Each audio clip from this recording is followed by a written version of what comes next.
You're probably here because you're finding it a little bit difficult and finding your way about leadership, finding your way on how to manage people well, and finding your way on how to grow your business as an entrepreneur.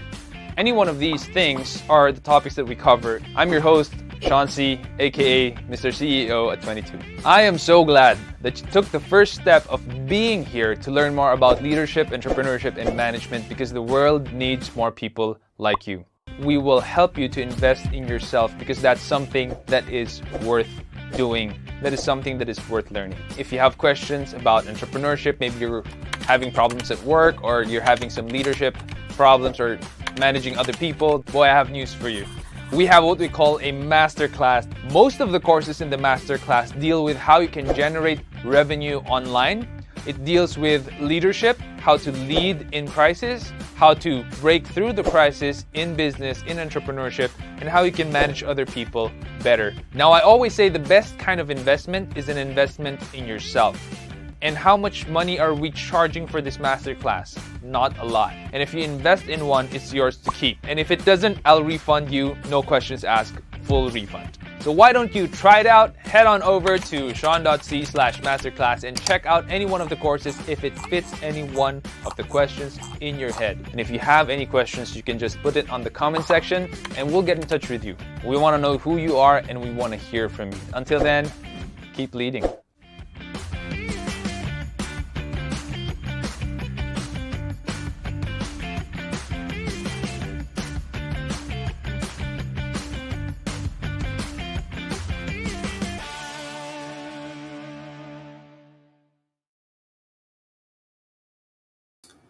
All right, all right. Hey, good evening, everyone. Thank you so much for being here tonight. It is another Thursday night, and we have our Leadership Stack Live every Thursday, 8 p.m.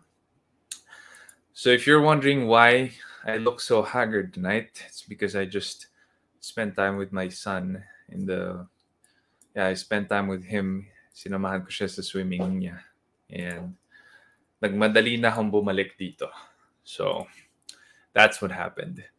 And if you haven't checked back in, here are our latest episodes on Spotify. By the way, if you're not following us on Spotify yet, please hit the follow button. That helps us a lot. And if you get value from this episode or other episodes or other AMAs that I have done before, please do share it with your friends and family or join our Facebook group. The link is down there, leadme.ph/Facebook, or our Discord channel, and that's the ticking, slowly transitioning thing, marquee effect down there from the tron.c/discord. So we have new episodes this week from November 16 to 18, and that is going to be with Mr. Dancho Dimkov. So this is a guy who started his business pretty much bootstrapped as well, and it's amazing what he has done with it. He actually posted his services on Fiverr. So if you don't know what Fiverr is, it's like a online freelance marketplace.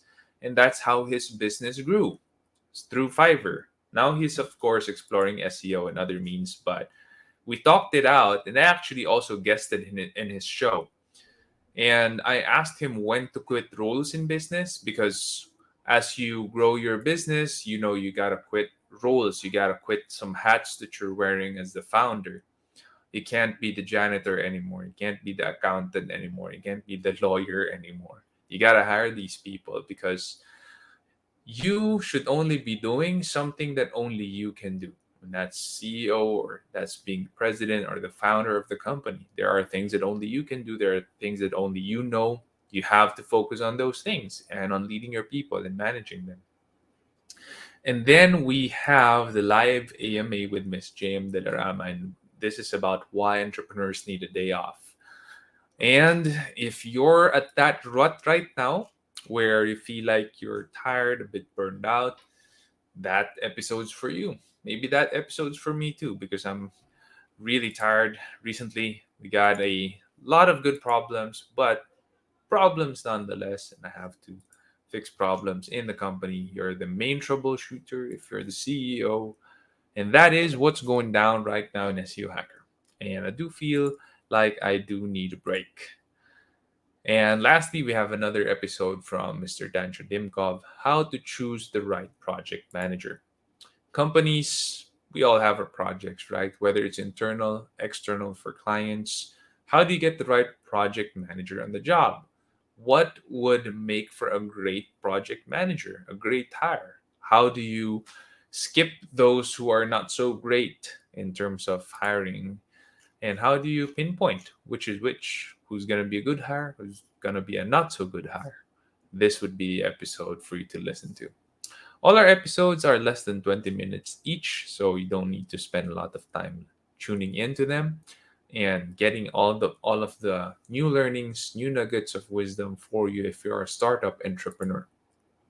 So I hope that helps. And we do have these episodes on YouTube as well. You can search Leadership Stack on YouTube and you will be able to find our channel. And if you're more visual, you want to see me talking and asking questions, then YouTube's the place for you. Otherwise, when you're driving, exercising, taking a shower, and you just want to keep growing personally, keep growing in your leadership skills, management skills, and in your entrepreneurial savvy skills, then you can tune in via Spotify.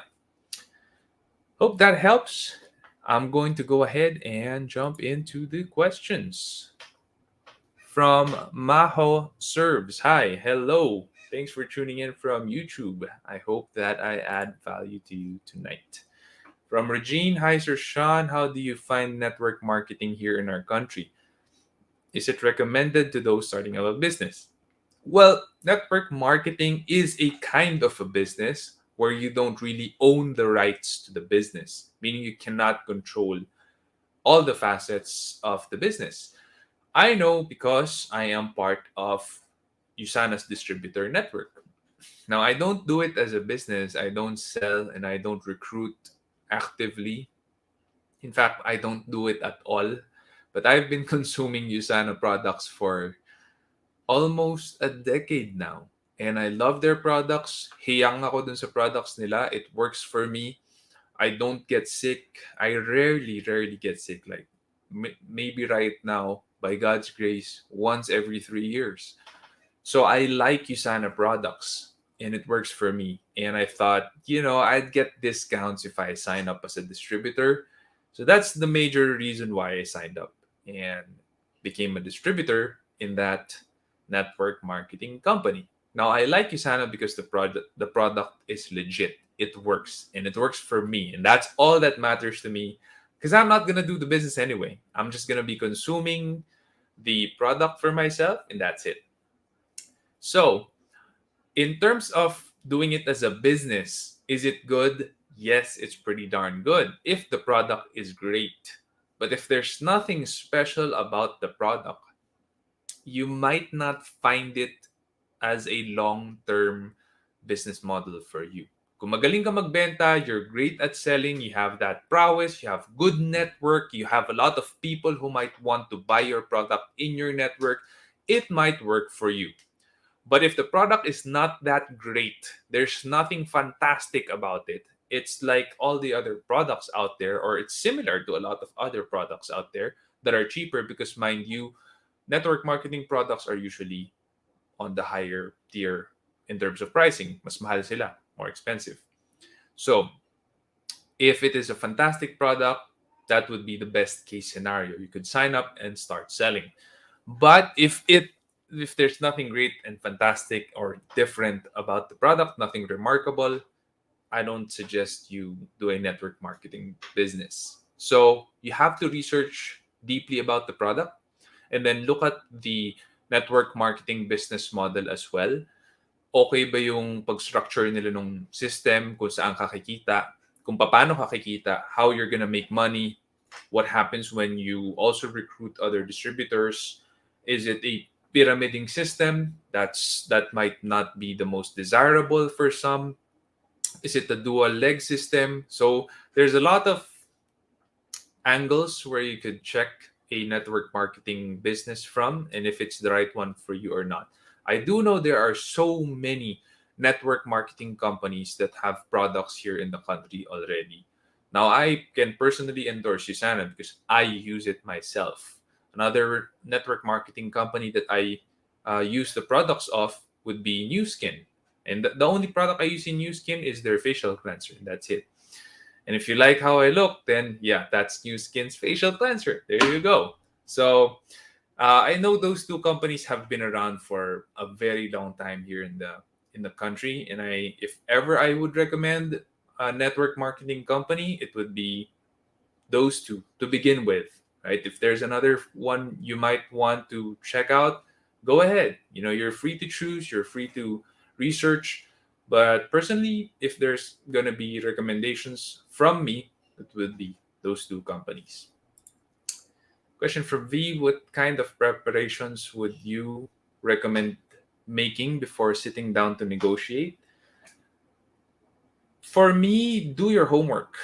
Know what your negotiation counterpart likes and dislikes. Also, get a feel of how he or she talks, receives your words. Iba-ibang klase ang tao eh. There are people who are dominant. They just want things snappy. Like give me the facts and that's it. Don't waste my time, right? So they prefer for you to summarize your 10-page pitch or 20-page pitch into one or two slides and that's it. They don't want all the fluff. There are people who are influential, and yeah, I'm using the DISC model right now because that's the easiest way for me to describe it to you. Shout out to Jason Lowe, who is a master of the DISC model. And the influential people, the I spectrum, they want to chat more, before they get into business, bago kayo mag-usap ng shop, before you talk shop, they want to get to know you a bit more. They want the fluff, they want to give you a drink, they want their own drink, they want to talk, they want to chit chat before you talk shop and negotiate. People who are S or steady, they're usually the best ones for a lot of people because I think majority of people are S or steady in terms of personality. So a lot of people can get along with S types as well kasi nga majority sila ng population. And there are people who are, if you negotiate with them, they listen to you, they tell you their insights as well. And maybe they're a little bit longer, they take a little bit longer to decide than the dominant ones, but they do decide. You just have to give them time, they just have to think about it. And the C types or corrective types are people who are really nitty gritty in terms of detail. So they're gonna ask you a lot of questions. They're not so much for the fluff as well, and they want you to ask them questions also. They appreciate that, they like data. So it depends on who your negotiation counterpart is, but you only get a feel of that usually the first time you meet and talk with the person. So there's not really a lot of research that's gonna go around with that. You just have to be tactical. Kung nandun ka na, saan ka pupwesto, paano ka mag-approach. But in terms of homework, you just have to research how much money is this company able to afford. For example, if I'm the one doing the pitch, our SEO services are not cheap. So I have to research first how much can they afford? Are they a startup? Do they have backing investors? Do they have a good buy-in for SEO? Convinced ba sila? Convinced ba yung board members nila? Because if they're not convinced, then it's going to be a short-term stint, and I'm also not someone who wants a short-term relationship. I want a long-term relationship with my clients. So might not be a win-win for us. Maybe let's not do the deal na lang. We just remain friends. In the negotiation table, let's just talk about our families, our friends, our network, and that's it. Let's just keep in touch, but no deal. So it depends on what kind of company they are. So I do my research first. Can they afford? Do they have good buy-in? Can they commit to a 1-year contract with us? That's the kind of research I do. So it depends on your clients, what kind of research you got to do as well. Have you had negotiations that seem to be in your favor but then lost? Have you identified the turning points in those instances? Yes, I have. In fact, this year, there was one specific company that I could recall right now that we were already negotiating the terms of the contract and the price.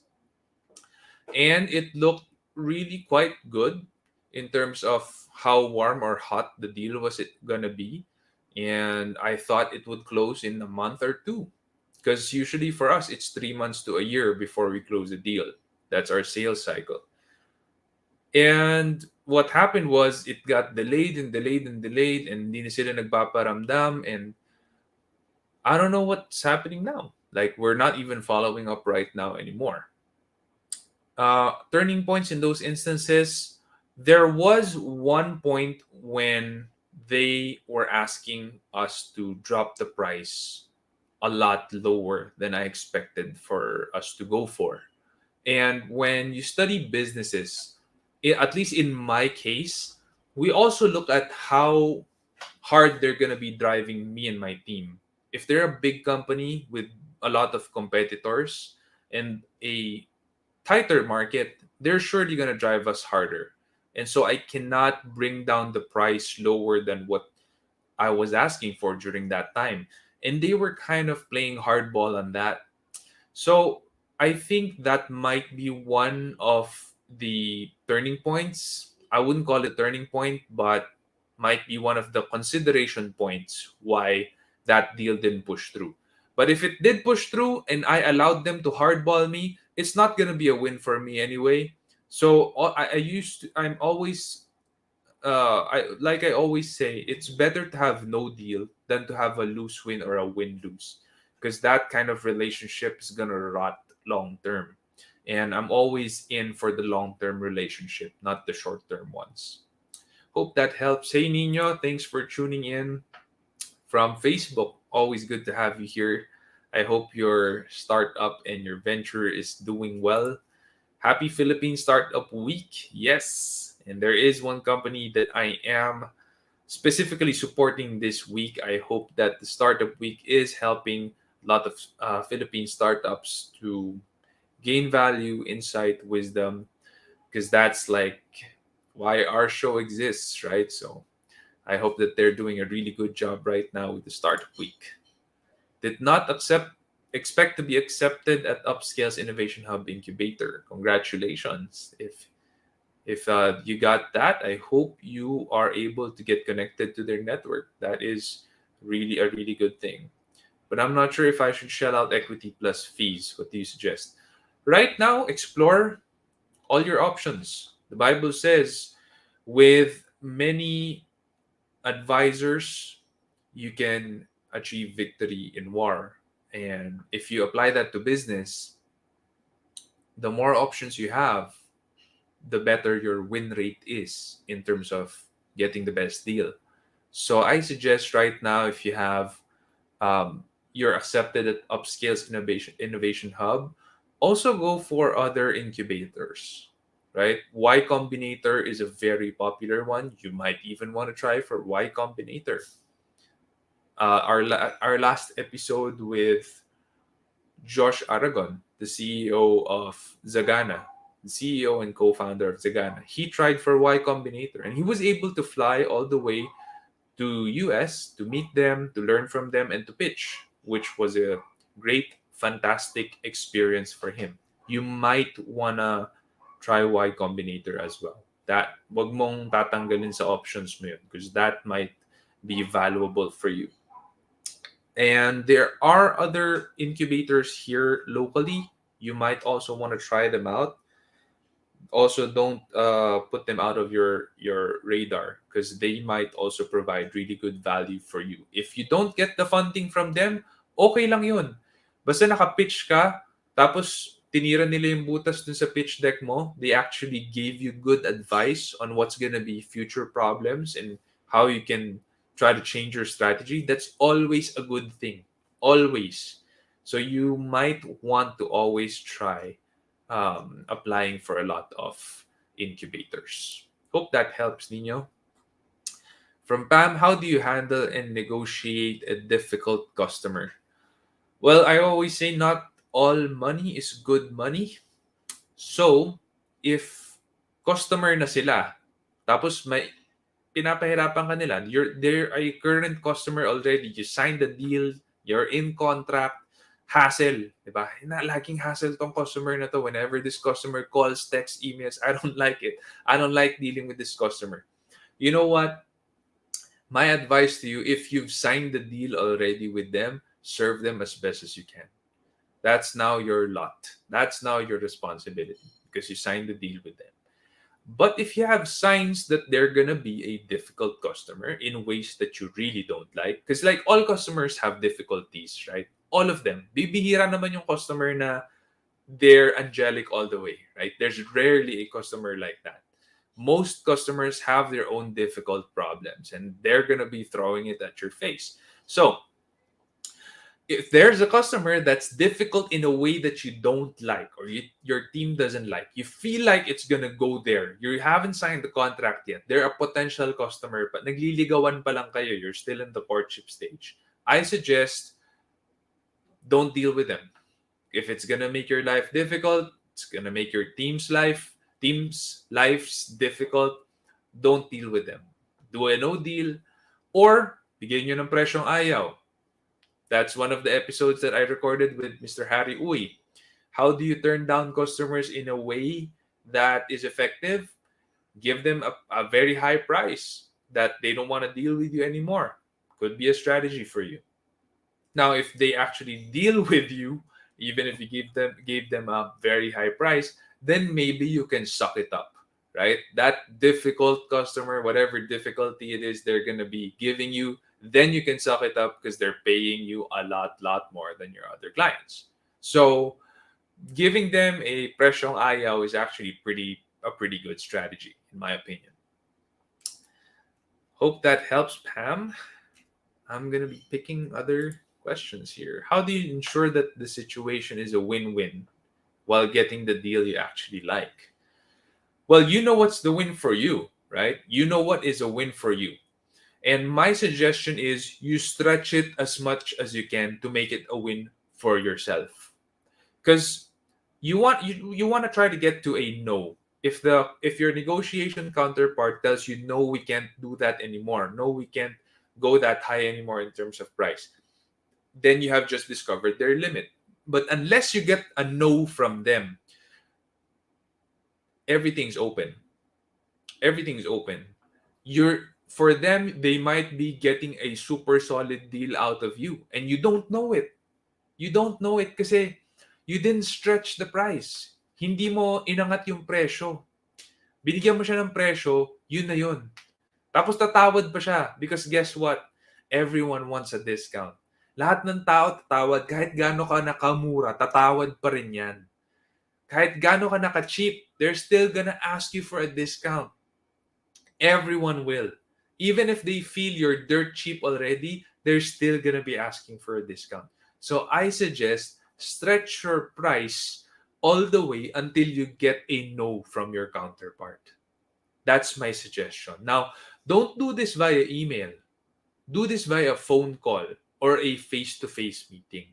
If you can actually negotiate with them. Because if you do this via email, baka hindi ka na-replyan nun. Kasi binigyan mo sila ng proposal na napakataas. So don't do this via email. Do this with a face-to-face meeting or phone call and tell them, hey, can we negotiate right now? Is it okay? Do you have the decision-making capability to tell me how much your budget is, how much we can go for, so that I can serve you the best that I can, so that I can put the best team in your project?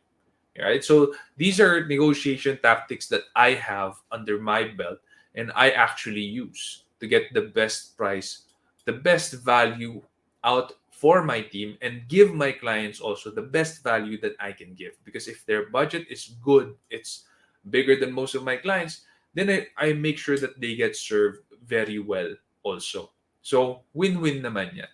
That allows us to hire more, have more hiring budget, have more training budget, have more marketing, advertising budget.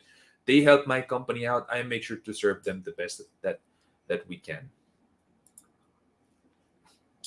Okay, next question. What's the biggest challenge you face in your business negotiations? Biggest challenge?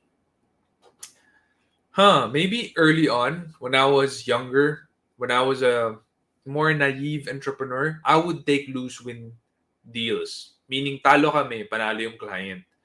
And I do believe that a lot of companies that are bootstrapped like me, meaning we don't have investors, di tayo umutang sa banko, di tayo umutang sa friends and family, We funded the startup all by ourselves, by our lonesome, which I did with SEO Hacker. I think that there are times talaga that you get lose win deals and you gotta get it. You gotta get it because like that when when I don't get it, I'm not gonna be able to scale it up further. We're not gonna grow. Maybe we're not gonna survive. Maybe right. So it's a matter of survival when you're starting up.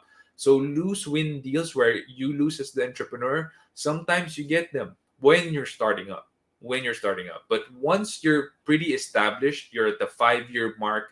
You're stable. Your cash flow is pretty good. You know you're gonna be able to eat tomorrow, the day after that, the week after that, the month after that. You're gonna be able to eat.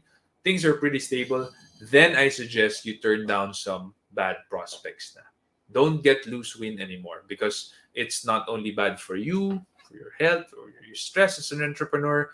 It's also bad for your team's morale. It's not good for anyone, right? And long term, that relationship might not turn out to be good because you're lose win. You feel bad about this account. You're not serving them well anyway. You're serving your other clients better.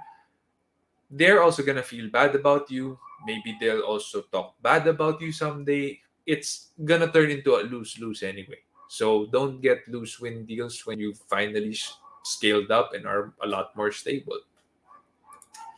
How do you deal with them without souring the relationship between you and the other party? By them, I assume you mean these are the lose win clients, no, the difficult clients. Um, how do I deal with them? I tell them straight, hey, I feel like this relationship is not going as well as we both would like. And if there are changes that we could do, then here, maybe you can suggest some. As for me, here are the things I suggest to improve this relationship. And if you're not agreeable to this, it's all right. Maybe we could short live the contract or the agreement and terminate it if you're agreeable to that. Diba? So we can do that. It's all a matter of how you say things and how you negotiate with people. This is why it's so important to know someone else's personality style, communication style, and negotiation style. If you've been doing it as long as I have, you probably would know what to do, how to approach it in an instant. But if you haven't been doing it for a while, maybe you're new in terms of being a negotiator, then you gotta have practice. You gotta read a lot of books about negotiations and personality styles. Maybe you should enroll in Jason Law's personality style seminars or webinars sometime. That will help you a lot. Um, Another question is, how do you keep negotiations positive? Rarely does it become negative. Rarely does negotiations become negative. It becomes difficult, but not negative.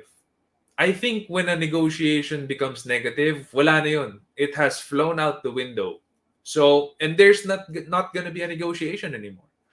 So, I think negotiations become difficult, but not negative. If, yeah, the moment is negative, there's no negotiation. So, negotiations being positive, it's not really difficult to make them positive. It's using words like akong bahala sa'yo. I'll make it easy for you. Right? If you take care of me, I take care of you. Words like that or phrases like that always help the negotiations to have good light, good outlook, and good personality all around. So, sino ba naman yung may ayaw makarinig na, ako bahala sa'yo, huwag ka mag-alala.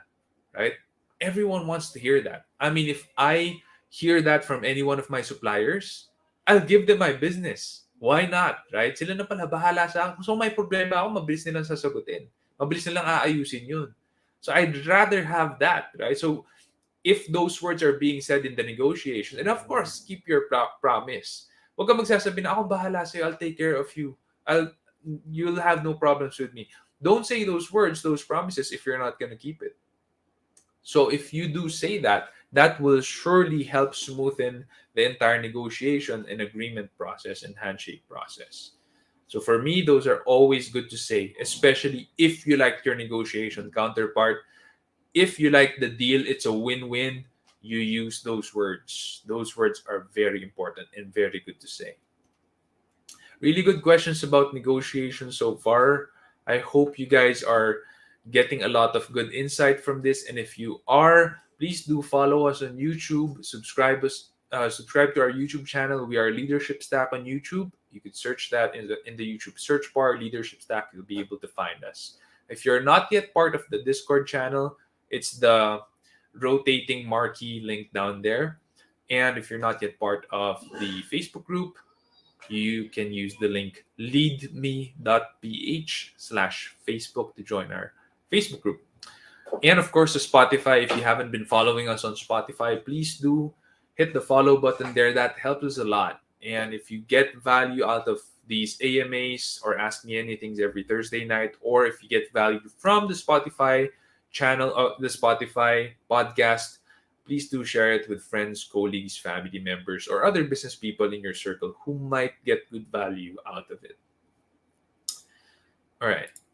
Next question. What are the common mistakes to avoid in negotiations? Always saying yes. For me, that is if you're new, if you're a new negotiator, that's the most common mistake. Oo ka lang ng oo. And that mistake is really bad. If you keep saying yes, yes, we can do that. Yes, I believe we can do that. Yes, I think that's okay. That's going to bite you back in the ass someday. So, always saying yes is the most common mistake for someone who's a new negotiator to make. So, always when you're negotiating, always remember a no is more important. Saying no is more important because that gives clarity to you, to your negotiation counterpart, that gives you parameters. Also, make sure that you get to a no from your counterpart. Maghanap ka ng no. Hanggang saan mo ba pwedeng stretch yung counterpart mo? Bago siya magsabing, no, we can't do that. No, that's out of bounds. No, that's already out of our budget. Once you get to the no, then you know where you're playing at. So I think that the most common mistake in negotiation is always gunning for a yes or always saying yes when in fact it is more important, that much more important to say no or to get a no from your negotiation counterpart. How do you deal with price sensitive customers? It depends on the kind of business you run. So for me, SEO hacker, we're a B2B or business to business kind of organization where we deal with companies who have the budget to do a long-term SEO campaign. Because SEO by nature is long-term. Hindi pang short-term ang SEO. It's long-term, pero long-term ka magre-reap ng benefits. Long-term, perpetual yung leads mo, yung benta mo. Hindi ka na nag-ads, hindi ka na nagtatrabaho for your leads. Long-term, pumapasok na lang yung mga benta sa'yo. Yan ang SEO. Pero kailangan, it takes like 6 months to a year before you get to the first page of Google. And then, our clients renew with us because they want to stay on the first page. Because, hello, there's a lot of competition out there also trying to get to the first page of Google, and they're using the same keywords often. So, with SEO Hacker, we don't deal with price-sensitive customers. We don't like dealing with them because usually the price-sensitive ones, sila yung makulit, sila yung mahirap kausap, sila yung maraming reklamo, sila yung sisiraan ka. So, we just give them a presyong ayaw, and if they're price-sensitive, ayaw talaga yon, which is really good for us. That's how we do it. Or we refer them to someone else who can give a much cheaper price, but of course, the value of the service or the quality of the service is not at par with what we do in SEO Hacker. But if you're at the thrift kind of industry, like a thrift store, then you have no choice. Your customers are the price-sensitive customers. Maglagay ka na lang ng if you buy it, you keep it, or you buy it for whatever status it's in, and it's yours. There's no return, diba? So, yung kailangan mong gawin is to protect yourself and your company and your team from their complaints or mga reklamo or returns.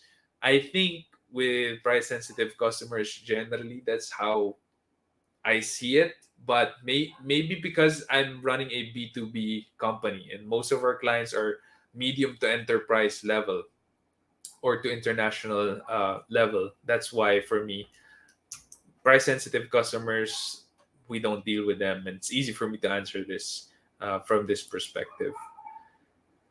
From Maho, how do you make a financial projection for a pitch? For me, it's basically what you need times 3 to 5.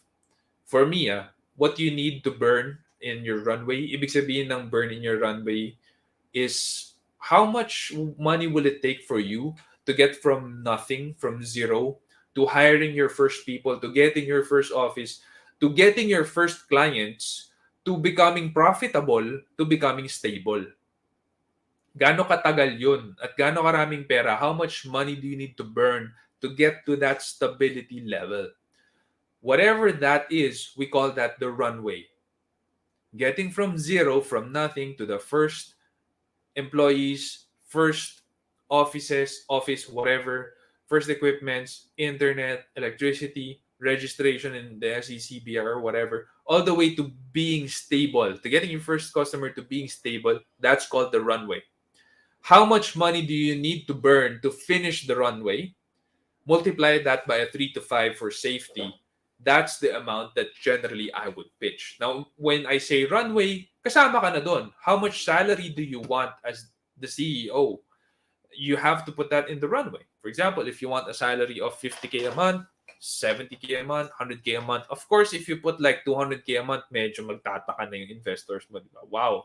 See, like, you're not, parang wala kang iisipin sa gutom pag 200K per month yung salary na hihingin mo. So, a lot of investors would also look at how much money you're actually asking as a salary in the runway. Because if you're asking for too much, they're gonna look at that and say, this guy must be in it for a comfortable life. And as a founder, that's not great, because a lot of investors look at founders and they want to see grit.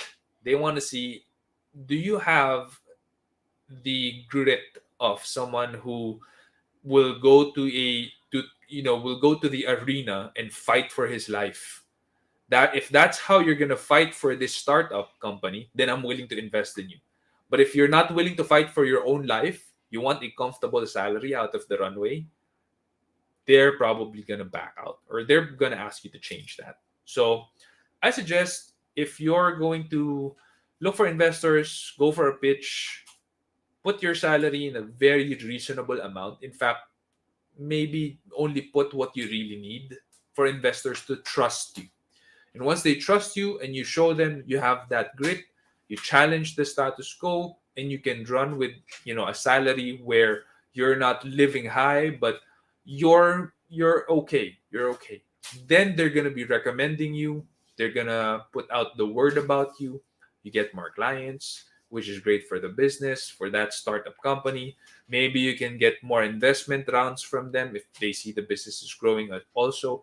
So there are a lot of sacrifices that you need to make, but if you are invested, meaning you have investors, it's a lot more comfortable and a lot less risky compared to being your own investor, running it on your own with no one helping you, which is pretty much the way that I did it. So if you start up just by yourself, small amount of money, your salary being lower than the minimum wage sometimes, there's more risk, more hard work involved, maybe X years of your life taken away from you during the startup stage.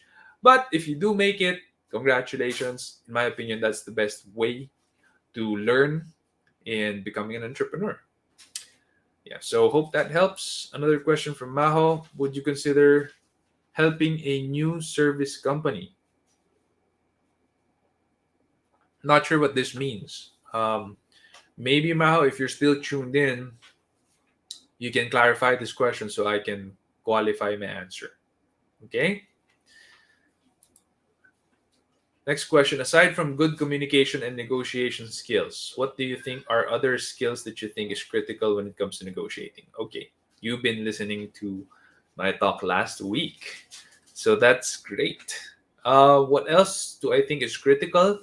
I think it is critical for you to have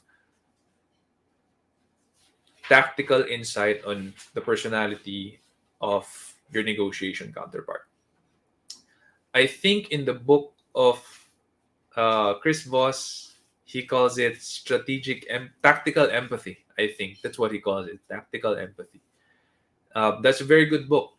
Never Split the Difference by Chris Voss. Although if you're a beginner in negotiating, best to read na lang How to Win Friends and Influence People by Dale Carnegie.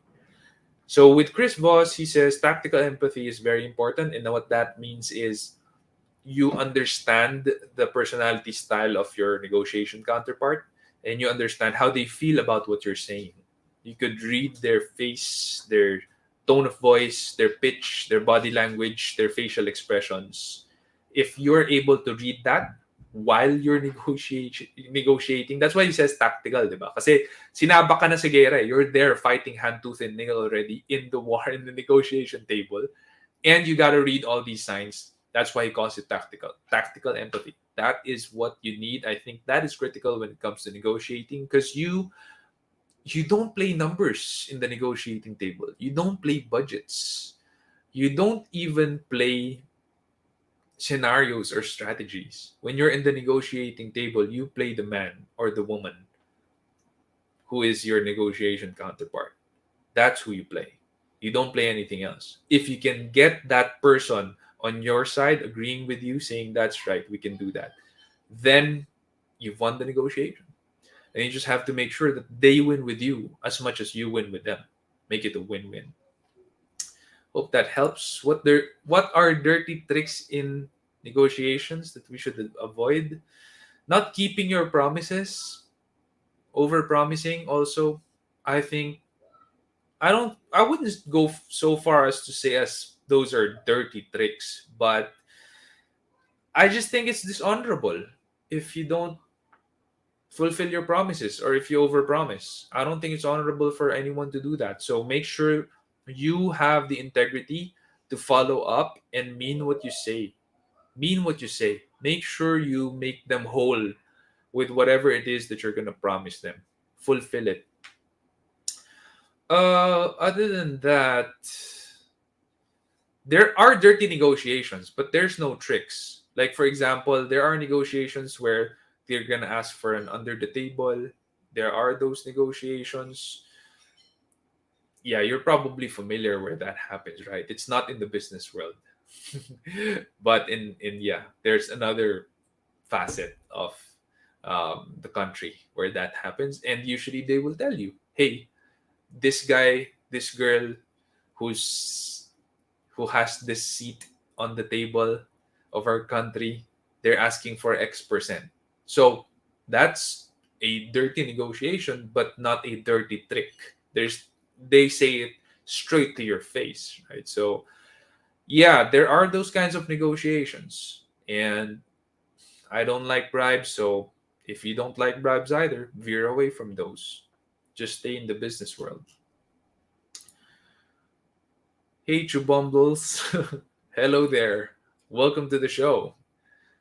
I hope that we've been adding value to you guys so far. How can an introvert negotiate effectively? I'm an introvert. Believe it or not, I am an introvert. How I actually recover my energy is by being alone or being with very few people who I have a good relationship with. Read a book, go for a stroll, go swimming. I went swimming with my son. I got pretty much energized with that. Doing things alone. I'm an introvert by nature. And introverts, I think, negotiate very, very well. In fact, sorry for the extroverts out there. I don't mean to offend you or anything, but I do believe in my heart of hearts that introverts can actually negotiate better. Yeah, they can. I do believe that because they study their counterparts and they go deep. They go deep with their relationship with their negotiation counterparts. Extrovert are great by going wide. They just know everyone. And everyone knows them because they're the life of the party. But usually with negotiation counterparts, you gotta go deep. You gotta invest in that person. You gotta know what they like, what they don't like, how they talk, how they receive what you say. And I think introverts are better when it comes to that. So yeah, if you're an introvert, Lara, I think that is actually fantastic. You mentioned that you're also an introvert. Yeah, I just did. Can you give us an example? Can you give us examples on how you negotiate? It's hard because I don't have a negotiation counterpart right now. But first thing that I do is study up. Do they have the budget? Is it a company that's sizable? Do they want a long-term relationship with me or short-term stint? Is it going to be a win-win relationship or not? And if I get all checks, then I go to the negotiation table and I present who I am, what I do, how many projects have I done, which ones are successful, which ones are okay. I show them case studies and then I tell them, here's how much it costs. And usually, if they say, oh, you're too expensive, I tell them, well, how much is your budget? And always remember that we give value for your money. If you pay cheap, you're paying a very small amount for your SEO or digital marketing, and there's no results, that's actually more expensive, right? So I tell them facts and data about the industry and about their money. That is how I think I use a lot of that in the negotiation table. So I can't give you like a live sample of how I negotiate because I don't have a counterpart right now. But I hope that helps. I hope that helps. Is it acceptable to put a salary for me from the first month of operation? I am going to assume that this is a question stemming from the question earlier about investors or having an investor in the runway. So if you have an investor and they see that you put a salary there from the first month of operation, as long as it is a reasonable salary for you, then that's okay. So, for example, if you're a single guy or a single girl, that salary shouldn't be so high. Maybe you'll put, I don't know, 30K, 50K, and that's okay already. For them, that might be reasonable, right? If you're married, you got kids, might be higher. But generally, investors are very smart people, so they know like how much you really need as a salary, depending on where you live and what kind of business you're going to be running. So if you put a very high amount, that's a bad sign for them. And a lot of investors have also been burned before with founders just running away with their money or just finishing up the investment runway because of a high amount of salary. So a lot of investors wouldn't be happy to see if you put a big salary for yourself. It's okay to get salary from the first month of operation. That's not a problem. You gotta live, you gotta eat, you gotta pay for expenses. But if it's a very big amount, that's where the problem is. Okay, I've seen discussions on how win-win negotiations are not the best as you're actually putting yourself at a disadvantage. What's your take on that? Then it's if you're at a disadvantage, it's not really a win-win, is it? Because if you're at a disadvantage, then you're on the losing end. And as I mentioned earlier, long term, if you feel like you're at the losing end, you're also not going to be serving that client with your best resources, your best people, your best effort. So they're also going to be feeling na pinapabayaan mo sila. And it's going to turn into a lose-lose someday. Eh baka magsiraan pa kayo, say some bad things about each other out there in the open market. And that's not desirable. So if you feel like it's going to be a lose-win or a win-lose, always go for the no deal. Kung sila nagpupumilit kasi feel nila win sila, lose ka, pero alam mong lose ka, bigyan mo na lang ng presyong ayaw. Just pump up your price as high as you can, and you in terms of you believing that they're not gonna be doing a handshake anymore and signing the contract because the price is too high, um, and you got a good no deal there. And again, if they actually go for your price, even if it's too high already, then might be a win for you. Just suck it up in terms of them being a difficult client because they're overpaying you anyway. So I do think that giving a pumped up price, or in Tagalog, yung pagbibigay ng presyong ayaw, I think that's a pretty good strategy. Hope that helps. Have you had to play hardball in a negotiation? Yes, I have. And usually when the potential client is playing hardball, is really trying to lowball my price, I tell them that maybe they should look for another supplier. And yeah, that's because in my experience, clients who would lowball you are difficult clients. And they're paying you peanuts and they're gonna make your life difficult. That's not something I'm gonna sign up for. Right? So SEO hacker, I'm not going to sacrifice my team for a client who's not gonna pay well and who's gonna make all our lives miserable.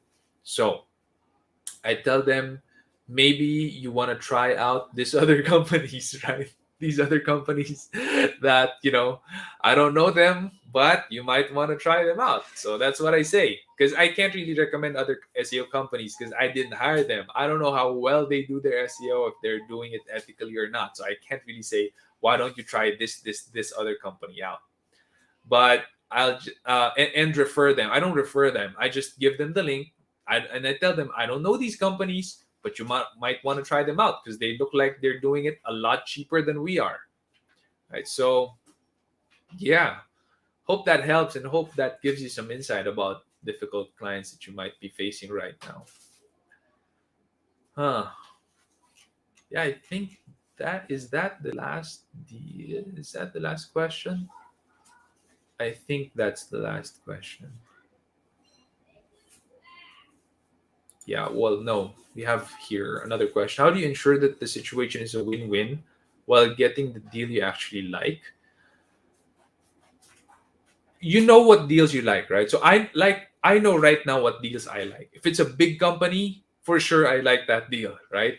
Good brand, good in my portfolio, good case study, good opportunity for me to grow their traffic, their business, their search rankings. They're probably going to be very happy with the results because we always produce results. Me and my team always produces results for our clients. So I know the deals I like.